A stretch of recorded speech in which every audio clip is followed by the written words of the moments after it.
Bom dia a todos, sejam bem-vindos. Esse é o primeiro podcast do grupo Expert Capilar, no tema de calvície. Meu nome é Marcos, eu sou médico aqui na cidade do Rio de Janeiro, mas hoje eu estou aqui como paciente para fazer as perguntas dos pacientes leigos, as perguntas que a gente comumente tem sobre o tema. Gostaria de apresentar a doutora Larissa Bellarmino, que vai ser a entrevistada do dia, vai falar um pouquinho sobre esse tema para a gente. Bom dia a todos. Obrigado, Marcos, pela presença aqui no nosso primeiro podcast. Eu me chamo Larissa Bellarmino, eu sou médica, dermatologista, especialista em transplante capilar e calvície masculina. Eu tenho título de especialista pela Sociedade Brasileira de Dermatologia e sou membro da Sociedade Brasileira de Restauração Capilar. Bom, pessoal, então vamos direto para o tema, né? Calvície é uma doença que a gente cada vez mais escuta falar. Pessoalmente, a gente vê que vai chegando a idade, as entradas vão aumentando, isso vai começando a preocupar. Basicamente, todos os amigos nessa mesma faixa etária, após os 30 anos, têm alguma preocupação com a calvície. Mas eu gostaria de iniciar uma pergunta bem simples para a doutora Larissa. Assim, o que é a calvície? É normal todos termos calvície depois de uma certa idade? Por que isso acontece, principalmente com o público masculino? Então, a calvície ela é uma condição clínica, a gente não fala doença, né? Eu sempre brinco que doença mata, calvície não mata, então a gente fala que é uma condição clínica que você precisa ter uma predisposição genética, tá? Então, mesmo que você tenha um estilo de vida que vá favorecer, mas você precisa ter a predisposição genética, então você precisa ter herdado genes para você desenvolver essa condição clínica. E não mais só o fato de você ter herdado esses genes não é suficiente para você desenvolver a calvície. Então, ela é poligênica multifatorial. O que significa isso? Você precisa herdar esses genes e você precisa também ter o estilo de vida que vai favorecer você desenvolver essa calvície mais cedo ou mais tarde, entendeu? Então essa é uma dúvida também super comum, né? Que você falou que é uma doença genética. O que muitos pacientes têm, até antes de desenvolver as entradas ou a coroa, né? Que é essa área rarefeita aqui no topo da cabeça, é a preocupação com seu pai. Eu vejo meu pai, que ele tem uma idade mais avançada e tem uma calvície mais grave. Até que certo ponto, se eu ainda não tenho nenhum sinal de calvície, isso já está estabelecido, ou pode ser que eu não venha desenvolver a calvície? Será que pode ser mais leve ou até mais grave que o que ele tem, ou segue o mesmo padrão assim, familiar? Então, exatamente como eu falei anteriormente, né?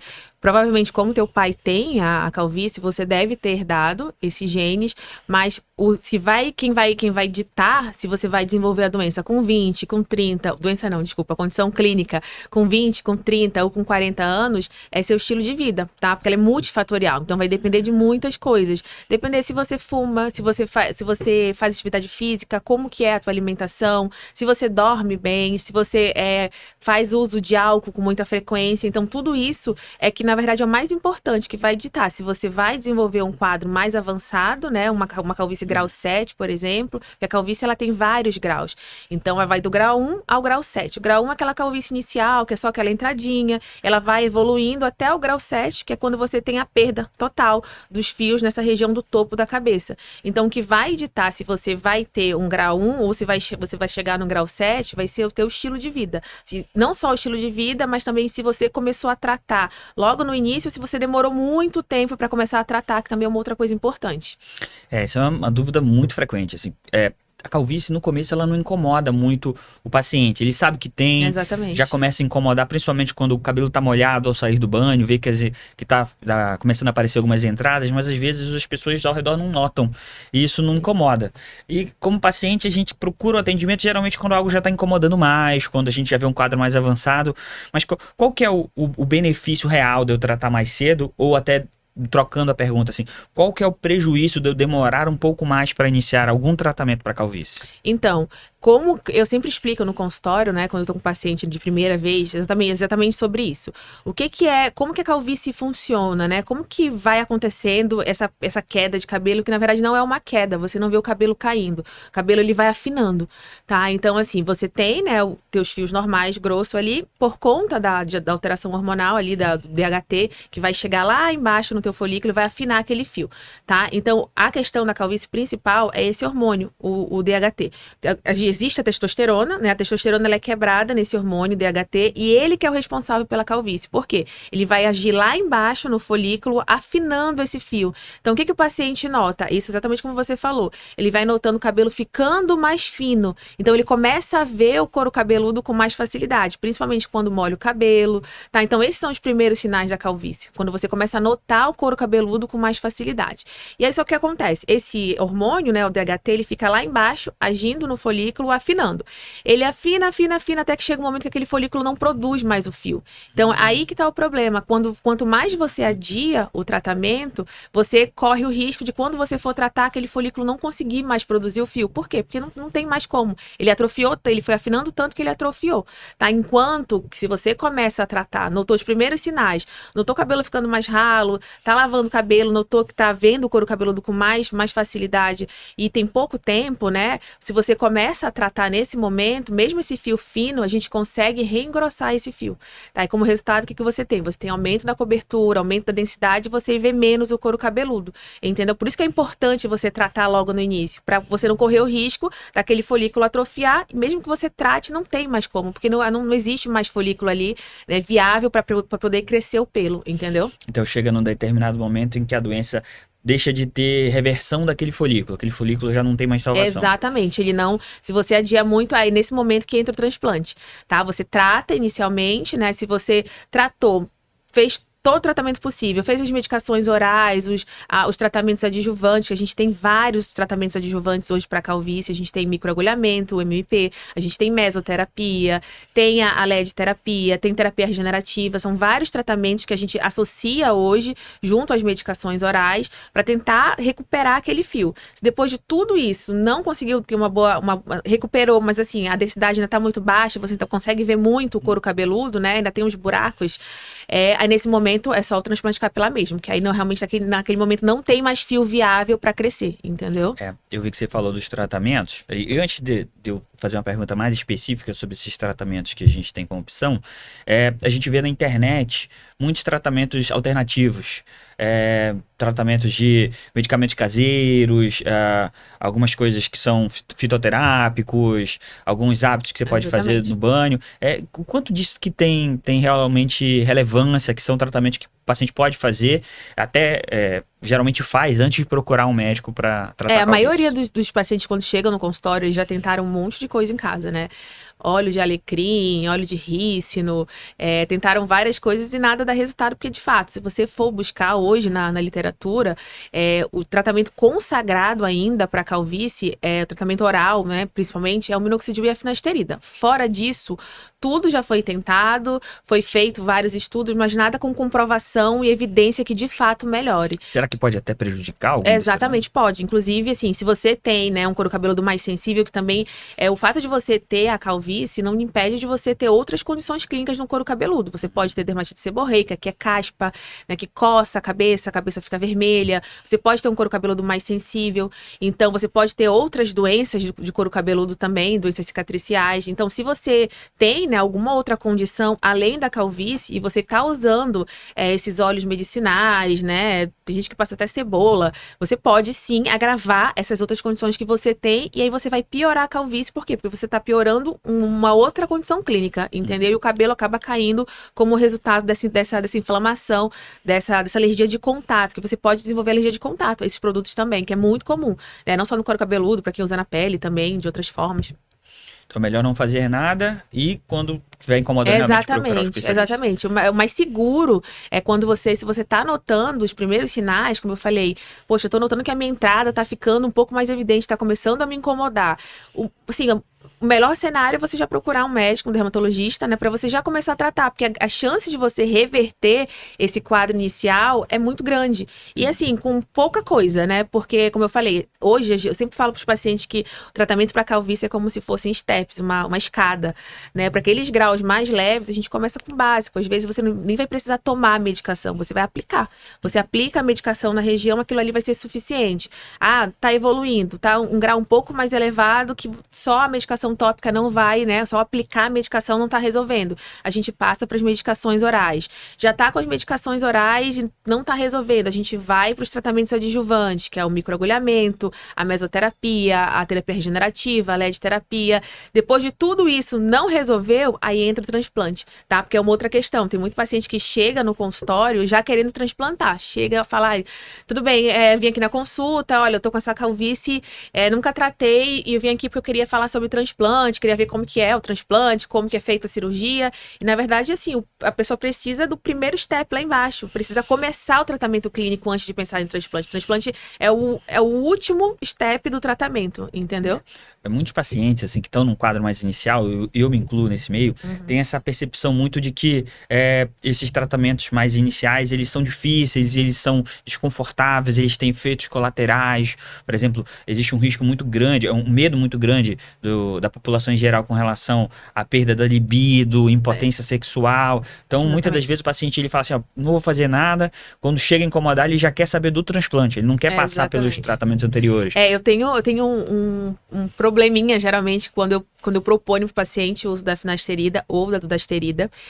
O minoxidil, ele é um vasodilatador, né? Então, assim, o principal efeito colateral que ele pode causar é taquicardia, cefaleia, dor de cabeça, inchaço nas pernas, mas que é muito pouco comum, né? O principal efeito dele mesmo é crescimento de pelos, que para homem não é um problema, crescer pelo no braço, na axila, porque é isso, ele vai focar no cabelo, mas cresce pelo no corpo todo, mas isso é dose dependente. Quanto maior a dose, né, maior a chance desse efeito colateral acontecer. Em mulher, geralmente elas reclamam com um pouco mais, uma dose mais baixa, mas também é isso, se a gente reduz a dose, a gente reduz esses efeitos, né? E uma outra questão também do minoxidil que a gente precisa entender que tem muito paciente, por exemplo, que hoje compra minoxidil em site. Você faz um cadastro, tira foto, manda para eles te mandam a medicação tipo estilo assinatura. Isso é extremamente grave, porque você precisa coletar informações. Se o paciente tem um histórico de alguma arritmia, porque ele pode causar arritmia, tá? Então, você precisa estar acompanhando esse paciente de perto, pedindo exame de sangue, porque toda medicação oral que você vai fazer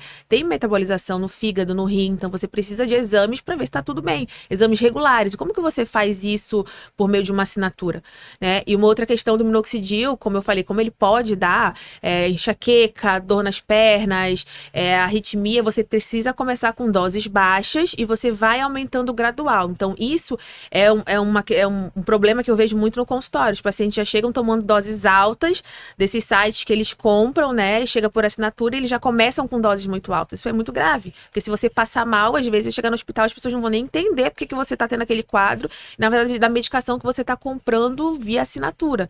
Então, você precisa começar com doses mais baixas. A gente vai fazendo acompanhamento no início, um acompanhamento um pouco mais próximo ali a cada mês, para a gente conseguir aumentando a dose da medicação até chegar numa dose boa para você, tá? Porque o minoxidil, ele tem uma dose mínima e uma dose máxima, só que isso vai variar muito de cada caso, do grau da calvície, da idade do paciente. Então, assim, não tem uma fórmula não é porque você toma 2 miligramas que o teu amigo vai tomar. Não, vai depender muito, entendeu? Então, isso a gente vai sentindo de acordo com o passar das consultas. Então, mas o problema maior nem é o minoxidil, né? O que eu tenho no consultório ainda é a finasterida, o medo de tomar a finasterida. Né? A finasterida do dasterida. Então, assim, a finasterida, ela é o tratamento para calvície, né? O minoxidil é um tratamento importante porque ele engrossa o fio, mas quem é responsável para evitar a progressão da calvície é a finasterida, né? Como eu falei inicialmente aqui, o problema, se a gente tem a testosterona, ela é quebrada no DHT por conta de uma enzima, e o DHT que é o hormônio que, né, afina o fio até ele sumir. E quem bloqueia essa conversão é a finasterida. Então, se você toma a finasterida, você bloqueia, você vai ter menos desse DHT e com isso você vai ter menos fio afinando. Então, é super importante, dependendo do quadro, não é todo mundo, tem paciente bem no início, por exemplo, que não vão precisar tomar, mas assim, inevitavelmente, em algum momento ele vai precisar tomar. Então, eu sempre converso isso no consultório. Olha, agora a gente pode começar só com minoxidil, mas em algum momento o fio vai estar afinando mais do que vai estar engrossando. A balança é tipo uma balança, entendeu? O minoxidil vai tá aqui tentando engrossar e a finasterida vai estar tentando, né, evitando afinar o fio. Só que se você não tem ela tá só com minoxidil, vai chegar um momento que o minoxidil não vai estar conseguindo engrossar. E você vai precisar entrar com a finasterida. E com relação à finasterida, qual o principal medo dos homens hoje no consultório? É perda de libido, né? Que se você jogar no Google bem grande, ele vai estar ali dizendo, principal efeito colateral, redução de libido. E de fato isso acontece? Acontece, tá? Redução de libido, diminuição do volume ejaculatório, acontece em 1,8% de todos os homens que tomam. Então, assim, é uma incidência extremamente baixa. A chance maior de você ter uma reação alérgica, por exemplo, do que você ter uma redução de libido. Caramba. Tá? Então, assim, hoje, no consultório, a maioria dos pacientes são pacientes jovens, na faixa etária ali de 30, no máximo 40 anos. E assim, eu nunca tive, né? Ainda não tive nenhum paciente que se queixou, mas ainda se tivesse, em algum momento eu vier a ter, né? Porque a maior parte das vezes é mais psicológico, Sim. né? Então, assim, aquele paciente que eu vejo que tá com muito medo de tomar, é uma conversa. Eu preciso, ao longo das consultas, ir preparando ele. Quando eu vejo que ele tá preparado para tomar, aí eu inicio a finasterida. Por quê? Porque se eu passar naquele primeiro momento que ele tá com medo, eu tenho certeza que na consulta seguinte ele vai falar que teve efeito. Então, assim, é mais psicológico do que, de fato, é a medicação em si. Mas, claro, se você começou a tomar a finasterida e não, eu tive alteração de libido, né? Tive algum desses outros sintomas. E agora, vou ficar assim para sempre? Não, tá? A finasterida, se você suspende o uso, em um mês, na bula, ele fala um mês, você já não tem mais nada de finasterida circulando no seu sangue, tá? Então, assim... Não é algo definitivo. Não é algo definitivo, é reversível. Você consegue reverter, né? Então, se você tá tendo algum sintoma, você suspende, que pronto, vida normal, a finasterida vai ser eliminada Pode ser ali. que seja dose dependente também, de aumentou a dose, eu tive o sintoma, e agora talvez uma dose anterior, será que tem relação? Então, não, a finasterida é diferente do minoxidil, que a gente tem doses graduais, a finasterida é uma dose única para homem, existe uma dose recomendada para homem, existe uma dose recomendada para mulher, tá? Então, é aquela dose, a mesma dose que a gente segue, entendeu? Então, se você tá tendo efeito colateral, a gente vai tentar fazer outras tentativas. Usa uma finasterida tópica, depois, ou então, não tolerou de nenhuma forma, a gente suspende tudo e mantém só o minoxidil. Mas a finasterida tópica, por exemplo, ela é diferente da oral, ela não tem esses efeitos colaterais, porque a absorção dela é só local, né? É uma absorção muito pequena, então você não tem, é uma opção, né, para paciente que se muito receoso, que não quer de jeito nenhum tomar a finasterida, a gente pode fazer ela tópica. E além da finasterida, existe a dudasterida também, que muitos pacientes me perguntam, mas é porque o meu amigo toma a dudasterida, por que eu vou tomar a finasterida? Existe uma diferença da finasterida para a dudasterida, principalmente com relação à potência. A dudasterida, ela é mais potente. Por quê? Porque nessa conversão da testosterona para o DHT, existe, né, duas enzimas que fazem, na verdade, esse bloqueio. A finasterida, ela bloqueia uma enzima, a dudasterida bloqueia as duas enzimas. Então, assim, ela realmente tem um bloqueio, uma ação bloqueadora maior, em compensação, ela tem um risco de efeitos colaterais maiores também. Então, em que momento que você usa a dudasterida? Paciente que você já está com a finasterida, ele não está mais tendo uma boa resposta. Você mesmo em uso da medicação, está percebendo que ele tá evoluindo, a calvície continua evoluindo, e você troca para dudasterida, que é uma outra questão também, nesses sites de assinatura, a maioria dos pacientes jovens, 20 e poucos anos, já estão tomando dudasterida. Então, assim, é tipo você dá um tiro de canhão numa formiga, você não precisa disso.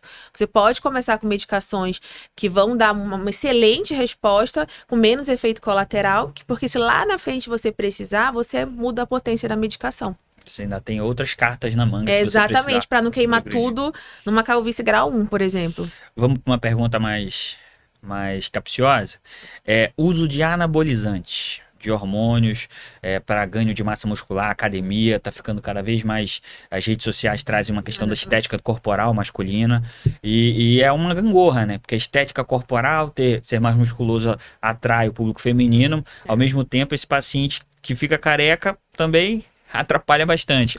O que a gente tem de relação Então, eu com sempre isso? falo para os pacientes assim que são, né, bodybuilding, enfim, que são focados na academia, que você precisa escolher se você quer ter um corpo musculoso ou se você quer ter cabelo.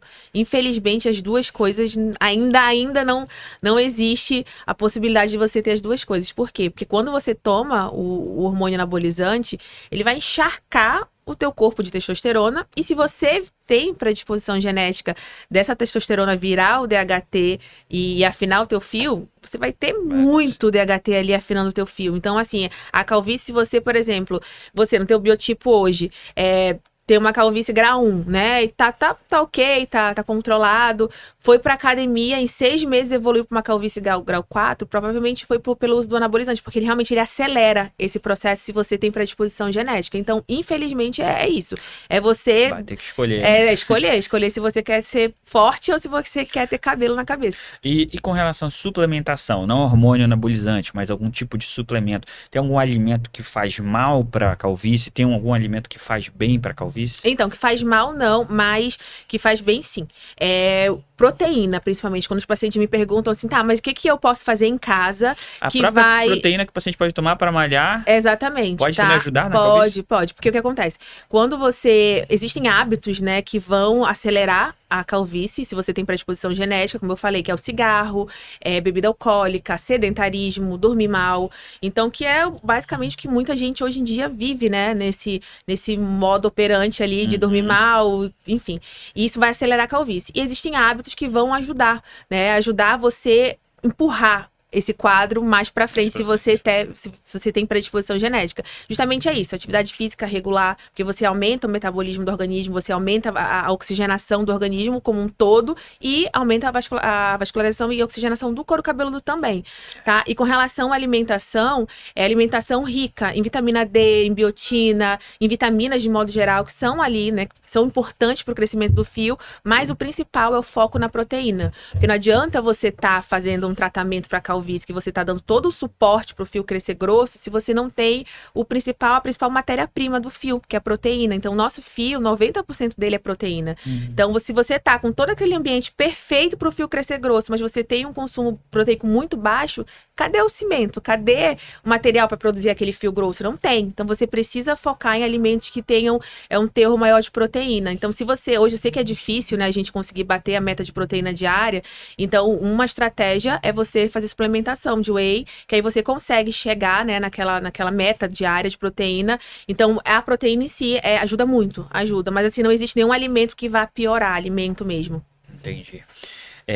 Uso de bonés. Já perguntei, alguns amigos deixaram de usar por achar que o boné tá interferindo. Tem alguma relação? Não, então, a questão do boné é um mito, que tem muito paciente que chega e que acha que tá evoluindo pra calvície por conta do boné. Na verdade, assim, o uso do boné, quando que ele vai piorar? Quando você tem dermatite seborreica, você tem caspa, tá? Então, tira a calvície, deixa a calvície aqui numa caixinha e você, além da calvície, você tem caspa. Se você tem caspa e usa muito boné, capacete, qualquer coisa que abafe muito o couro cabeludo, aquela caspa vai piorar, né? Então, teu couro cabeludo vai ficar mais inflamado, coçando, vermelho. E isso, na verdade, essa inflamação do couro cabeludo vai soltar fio, mas não tá soltando o fio por conta da calvície, tá soltando fio por conta da dermatite seborreica. Só que, claro, isso vai diminuir a cobertura na cabeça e você vai achar que tá piorando a calvície. Na verdade, não é, tá? Então, você pode usar boné. O ideal é que não use muitas horas por dia para evitar esse abafamento, tá? Mas não que ele vá piorar a calvície em si.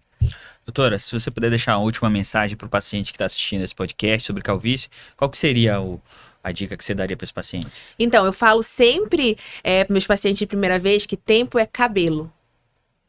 Tempo é cabelo. Tem que tratar cedo. Exatamente. Pra não perder muito cabelo. Exatamente. Por quê? Quanto mais cedo você começa a tratar, as chances que você tem de recuperar os fios que você tinha são enormes, né? Sem precisar de um transplante. Enquanto que, se você acha que agora não tá me incomodando tanto, eu vou deixar isso mais pra frente. E que é o que acontece muito. Os pacientes chegam no consultório com um fio tão fino que eu falo assim pra eles, brincando, que o cabelo, aquele fio tá no CTI do cabelo. Tá praticamente morrendo. Então, assim, a gente tenta recuperar ao máximo, mas assim, por mais que a gente use todo esse arsenal de possibilidades que a gente tem hoje, que são os tratamentos orais, mais os adjuvantes, microagulhamento, mesoterapia, terapia regenerativa, a gente usa tudo, a gente não consegue trazer aquele fio de volta, né? Não consegue aumentar a densidade daquele fio, por quê? Porque um fio já tá muito fino, um folículo que já não tem mais força. Então, assim, exatamente, tempo é cabelo e, querendo ou não, calvície é uma condição clínica que precisa de acompanhamento médico de perto, tá? Então, assim, evite, uma outra mensagem, assim, super importante, evite a automedicação, evite comprar medicações em sites de assinatura, porque é isso, você não tem um acompanhamento da sua saúde, você precisa fazer exames regulares para saber se você pode tomar aquelas medicações. Então, evite tomar as medicações que seu amigo toma, né? Porque, meu amigo tá tomando, eu vou tomar igual também, porque são casos diferentes. E para cada caso, a gente tem tratamentos diferentes, né? Apesar do arsenal ser o mesmo, mas a gente usa tratamentos diferentes, com doses diferentes para cada caso. Então, assim, o mais importante de tudo é você buscar uma ajuda de um médico mesmo, um médico dermatologista que possa estar te auxiliando, porque calvície é para a vida toda. Então, enquanto você quiser ter cabelo na cabeça, você vai precisar estar fazendo algum tipo de tratamento, e quem vai estar te ajudando nisso é um médico dermatologista. Perfeito, pessoal. Cuidem dos seus cabelos. Eu acho que a gente está encerrando esse primeiro episódio da série do grupo Expert Capilar. Qualquer dúvida, qualquer questionamento pode ser deixado aqui abaixo. Aproveita para curtir, para seguir e mandar sua dúvida aí pra gente. Obrigada, Marcos. Então encerramos aqui, pessoal. Até o próximo episódio. Não esquece de curtir, compartilhar e deixar suas dúvidas aqui.